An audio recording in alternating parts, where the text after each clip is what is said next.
Good morning, everybody, and welcome back to the channel. So what we done yesterday is we brought in the 1949A project tractor and decided to start working on it again. So if you remember, this winter this tractor came to us. My cousin brought it to me, and it wouldn't roll.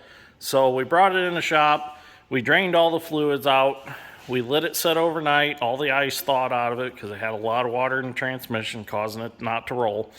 We drained it all, we diagnosed it, we realized that the oil filter cap would not tighten up, the stud would just spin, and we also realized that the pump coupler for the engine oil pump, which I have one laying right here, this is a replacement one, this coupler was broken. So we looked it over real good, and we decided at the time we had other projects we needed to really get on and get done, so we rolled this tractor back outside. Well, yesterday we decided we had a little time. We decided to roll it back in the shop and tear into it. So I'll take you over to the bench and I'll show you why that oil filter cap would not tighten up. What had happened is either water had gotten into the filter housing and pulled down and blew the cap off, and when it done that, it pulled this out of the cast iron filter head, broke it out right there. So the only other thing I can think that maybe have happened is maybe the previous owner may have over tightened it and broke it, or maybe they had not got the original oil filter seal out and put a new one in and realized it wasn't sealing up, so they kept tightening and broke it that way. It's hard to tell. So what I'm going to do is I've got this 50A, which is the same filter head and everything. I'm going to go ahead and extract it out of this tractor, which it's right there, and it's very easy to get to in this tractor. I mean, extremely easy. In that one, it was a real blast to get it out. It took me probably an hour and a half to get it out. Had to even drape a chain down through the hole and hook it on one of my wrenches and hold it from the outside to break the one line loose. It was a real job. So let's see if we can get this out, get it back in that tractor, and get that tractor running. Dad strength's almost all done with the ignition system. I changed the hot wire for the starter. So if we can get all this done, we can get them back together. Well, before we get started on the A's, I got a package here from Schumacher's Tractor Service. Tyler Schumacher in Pennsylvania sent me some parts. Him and I have been talking back and forth on some parts, and he's got quite a bit of stuff in stock. He's actually got tillage parts too, not only tractor parts. So he had some stuff that I needed. There's his card right there. Give him a call. Excellent guy to deal with. There's some more information on the back if you want to pause that and check it out. But I was looking for this washer, if you want to call it that, for my John Deere disc. This goes in the center, and the axle or arbor bolt goes through there, and then all the blades stack on, and on the other end you put the nut. So now I've got that, because that's obsolete from John Deere, but he had it. And he also sent me a book here. Let's check out, see what we got.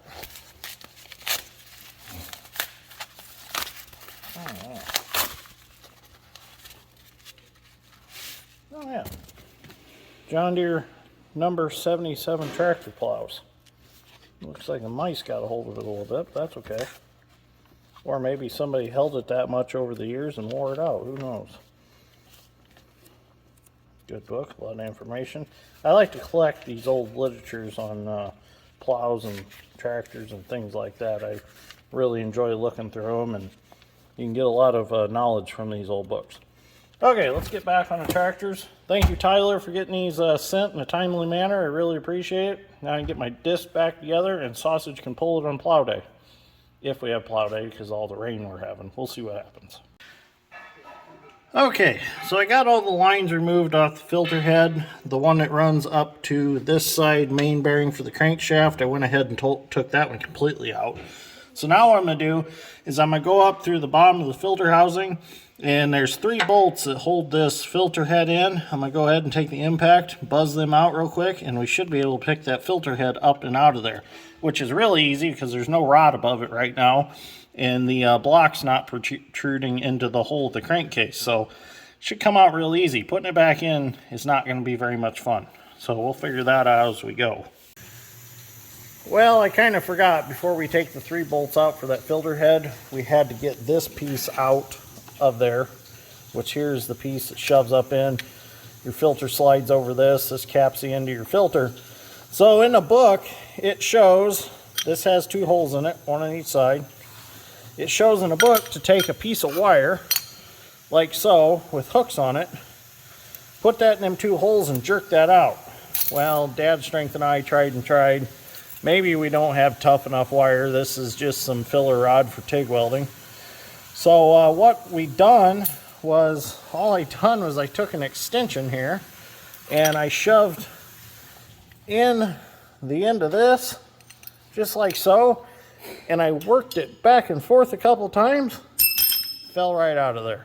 So that's a good trick to know. Just shove your extension in, work it back and forth a couple times. You got to get your stud out, of course, so just take a stud wrench like this and get your stud out, and then stick your extension up in there and wiggle it back and forth. She'll fall right out. So that worked out real good.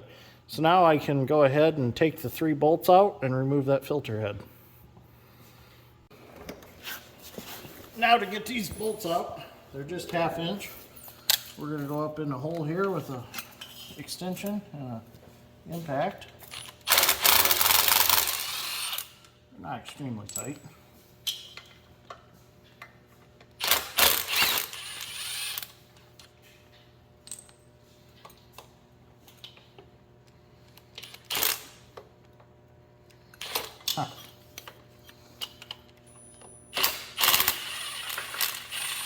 There we go. Now we should be able to go through the top and lift our filter head out. See what happens here. Oh yeah, there we go. So there's our filter head. So now we're going to clean it up, inspect that one, and if it's in good shape, we'll put her back in the 49 project tractor and get it running. The hard part is going to be putting that back in, because with the block in the way and the rod in the way, it's just a fun project. So let's see if I can get creative and get it back in there. Well, after inspecting everything looks really good. There's no cracks or anything in that. The gaskets look fairly good. I'm just going to reuse them, because if it seeps a little oil, it's in the crankcase anyways, so that's no big deal. But I can't believe all that holds this tin washer in is just a little titty right there and a little titty over here. And that's all that holds that in there. It's pretty impressive that those hold that well. So, okay. I think what I'm going to do is I'm going to set this down in the crankcase on top of the filter housing. And then I'm going to set the top part on top. And I'm going to have Dad Strength to reach in from the top and hold down on this, because there is an alignment dowel that corresponds with this hole right here. And then there's a spring. So it is a little bit spring loaded. So this is probably a 2-person job. So I'll have him hold it down in tight. And I'll probably get me a really long alignment punch and shove up in the filter can down in there and get this wiggled around until I can get the bolts in. And then we'll get her tightened back in. And then the hard part is putting all the lines back on. Well, Dad Strength's in the process of working on the carburetor, and looks like she's pretty dry in there, so it's going to be interesting to see if we can get this one running. We might have to order a rebuild kit for that carburetor. Oh, Lord. Oh. Well, it's not bad. It's not broke off or anything. That's a good thing. We'll just clean her up real good, and she'll run again. So it's a good thing you're an expert on these carburetors. So you're not the Ernie McCracken of these John Deere carburetors? Nope. Nope. Just a guy with a can of brake cleaner. Carb cleaner? We might have to pull this one off and send it to Ernie McCracken and over at Big Earn's Carburetors and have him fix it or rebuild it. I got a few of them that I'd like to send to him. So you have to check him out on Facebook. Look up Ernie McCracken, and you'll find his nice advertising profile picture of the carburetor work that he does. He also redoes water pipes for John Deere tractors. He brazes them up. Fantastic looking when he's done. They look better than factory. Carburetors, magnetos, and water pipes is like his specialty. Okay, I want to get back to my project now. Okay, so I got a little bit creative with putting that filter head back in. Let me see if I can get the camera down in here and you can see. So it is now down in there and you can see how that rod is in the way. You can see I got a zip tie around that filter head. And the reason for this is because of that spring, it wanted to pop it apart. And there's no bolts or anything that hold it together while it's out of the tractor. So what we done was we wrapped a zip tie around it, zip tied it, and then fished it back down in there on top of the filter housing. So now what I'm going to do is I'm going to go under the tractor, I'm going to get the bolts started, get them close so it's got both halves locked together, and then I'm going to reach down in there, cut the zip tie, and pull the zip tie out. If this works, this will be a good trick for putting these back in. Because the problem is they've got to go back in together the way they're supposed to be to fit in underneath the cylinder that pokes through the crankcase, the back part of the cylinder basically. So it's kind of tricky to get it in there, but once you get it in there, it'll go right in. But them two halves have to be tight together in order to fit. So let me get those bolts and see if I can get them started, and we'll see what happens. Well, I got the new filter head installed, got it tightened up in there. I wrapped the zip tie around there, and I was able to go up through here with side cuts, and I cut that zip tie. Once I got all three bolts started, I left them a hair loose. I cut the zip tie and went back up top, and I was able to jerk that zip tie out and then come back down here and finish tightening the bolts. So next thing I'm going to do is put the stud back in, and then the tube that the oil filter slides over, and we'll be done under the tractor. Then the hard part, getting the lines all back on in the crankcase. That's the tough part. But getting them back on will be a little bit easier than it was getting them off, because a couple of the adapters loosened up on the way off, and I had to break those loose, and trying to get 2 wrenches down in there at once to break them loose, that was a lot of fun. So going back together should be a hair bit easier. Well, we're going to go ahead and put our stud in here for our filter. So the tapered nipple part goes down.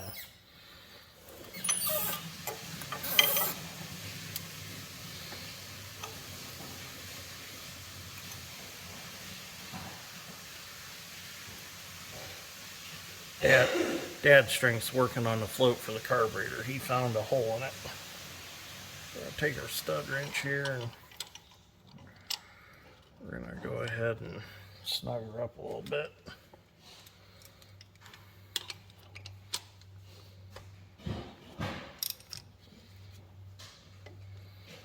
Now we definitely don't want to over tighten it, because we don't want to break that again. For one thing, I'm running out of them, and another thing, I don't feel like messing with it. Okay, we're good. Now, we have to get this drove back up in there. There it goes. I think I'm just going to take this hammer handle here and just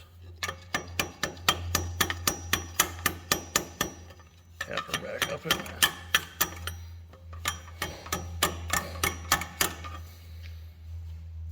Should be good.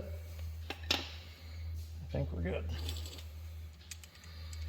I wonder if I can... Oh, there we go.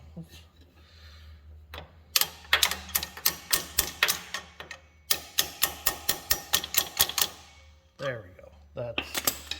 That's better. I like that better. Okay, now we can go back up top. Okay, so the filter head is all reinstalled in the tractor. the lines are all put back on it. I ended up loosening it up a little bit down here so that I could move it around and get the lines tight on it, or started. Once I got the lines all tightened up, I come back down here and I tighten the filter head back up itself. That way it gave me a little bit of play, so everything wasn't solid. It worked out really good. So I highly suggest to do that. Leave it loose a little bit, get the lines all back on and tight, and then tighten the filter head back up. So now what we're going to move on to is the engine oil pump. We have to put a new coupler on it. So what I'm going to do is I am just going to, I got the bolts loose already. I'm going to take the 4 bolts out of the cover down here, and I'm going to allow the oil pump gears to drop out the bottom of the tractor.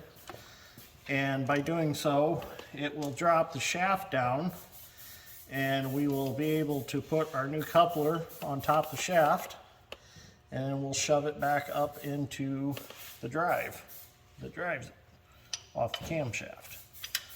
So as you can see here, this is our oil pump gear with our shaft, and it won't come all the way out. It gets caught in the top of the suction screen. So I've got the new gasket for this. I'll get this gasket cleaned off and get that changed, and then we'll slide it back up in. We'll put the new coupler on top. We'll slide it up. Dad's strength will hold it in place while I get the plate back here on the bottom, and we'll have it reassembled. Pretty quick process doing it this way. Well, we've got our cover for our pump here over at the bench, and we got our new gasket.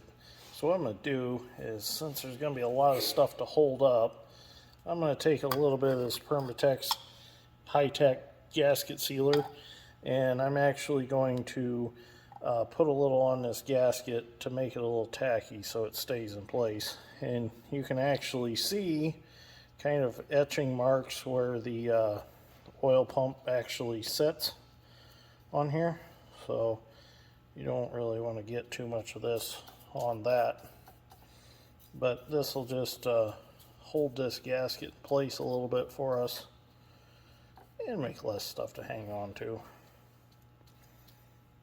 Probably got it a little too thick. We'll smear a little over on this side. I like to use this stuff on valve covers when you're dealing with the cork gaskets, because they like to give you fits sometimes. Let that tack up just a little bit, and then we'll get our gasket on it. We're getting close. The only thing that we're short now of actually making this tractor run is we need a gasket set, or a carburetor kit, right? That's all we're short. So we'll have to get one ordered. I don't know if we'll get it actually running in this video, but it should be ready to run. We've come a long ways on it since it first come to the shop here. So she's going to be a running tractor. And after looking it over really good, being inside and out of it, it seems to be a low-hour tractor. We think it done a lot of cultivator work because it's got some of the front mount cultivator pieces on it. So, and the drawbar's not very worn. So I'm pretty sure it done a lot of front mount cultivator work. Okay, so now you can see that gasket will stay with that piece. So let's head back over to the tractor and we'll get her put in. Well, we're back at the tractor now, and we're going to attempt to put this in. We've got the coupler on the end of the pump shaft already. I think I've showed you that already. It's just a cube of steel, nothing special. So what we're going to do is I got these long bolts. I'm going to use them for alignment so that I can just set the pump parts on top of here and then slide it up like so, and then Dad's strength at the top. Hang on, I gotta get my gear. Okay, Dad's strength's on top, and he's gonna get the top part lined up for me. Is it going? I can't turn the pump, can I? No, unless you grab the shaft.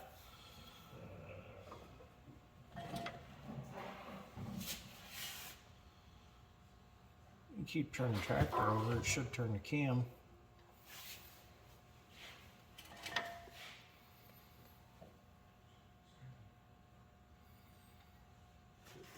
It's a little bit tricky to get that back together. They should have tapered the shafts a little better than what they did.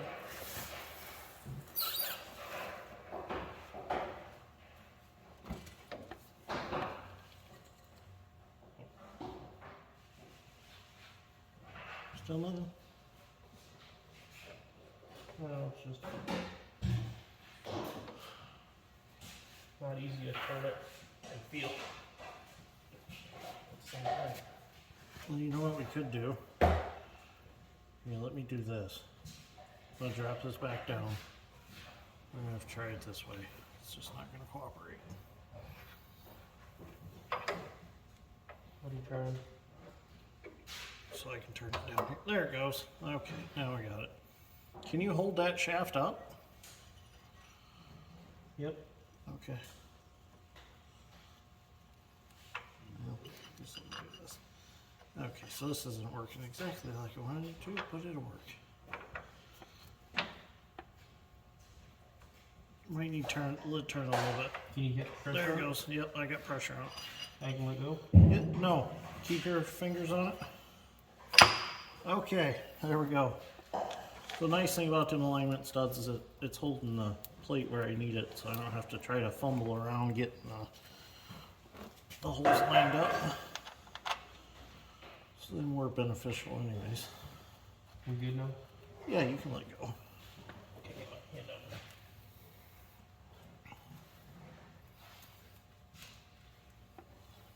there. And the reason this oil pump shaft coupler was broke was because this tractor did have water in the crankcase, and we turned it over and it was froze and it popped that coupler. So that's a common thing. It happens on these. So now all we gotta do is get these tightened up, and then the tractor's ready to get oil put back in it after I put an oil filter in it. So we're not actually going to get to started on this episode because we need carburetor parts that we don't have. So we got to get those ordered and get a couple carburetor kits ordered. We've got 2 carburetors we can rebuild. The floats are junk in both of them. So anyways, good place to end this episode. So let's just tighten these up real quick.